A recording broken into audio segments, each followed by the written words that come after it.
আমার সমাজটাকে নষ্ট করে ফেলেছে। সারা দিন রাত 24 ঘন্টা শুধু মোবাইলে করে ঝাঁকানাকা কথা বলেন ঠিক কিনা? ছোট বাচ্চারা, ছোট ছোট মাসুম বাচ্চারা দেখবেন যে মোবাইলে শুধু সারাদিন গান শুনে, কথা বলেন ঠিক কিনা? আর রাত যখন হয় তখন ঘরের দরজা জানলা সব বন্ধ করে দেয়, কানের মধ্যে বুলটো একটা লাগাইয়া, আছে না নাই, হেডফোন লাগাইয়া ওই যে শুরু করলো ফজর আজান পর্যন্ত চলতে থাকে, কথা বলেন ঠিক কিনা? খালি মোবাইলটা সামনে নিয়ে খালি ঝাঁকানাকা দেখে, কথা বলেন ঠিক কিনা? আর যদি মনে করেন যে ভারতের আপনার হলিউড, বলিউড আর ডলিউড নাকি আছে, এগুলো যখন নায়ক নায়িকার ছবি আসে তখন জুম করে দেখা, আরে কি সুন্দর রে, আছে না নাই? আর যদি ওর মধ্যে আমি হুজুরে বয়ান আসে তাহলে খালি বিরক্ত, কি হুজুরে বয়ান, ঠিক কিনা?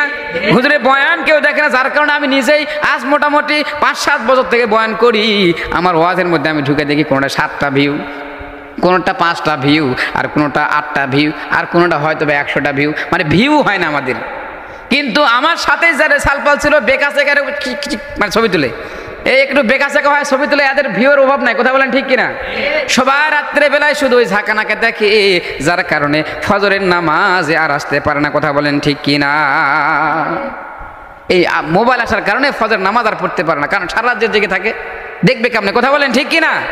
আর এই মোবাইল আসার কারণে প্রেম প্রীতি ভালোবাসা বেশি মানে এত বাড়ছে, কোনো একটা ছেলে, কোনো একটা যুবক যুবতীকে আর পাওয়া যায় না যে বিয়ের আগে প্রেম করে না, কথা বলেন ঠিক কিনা? বিয়ের আগে প্রেম করছেন আপনারা? কে কে প্রেম করছেন হাত জাগান তো দেখি। মুরব্বী হাত জাগাইতে দেখছেন?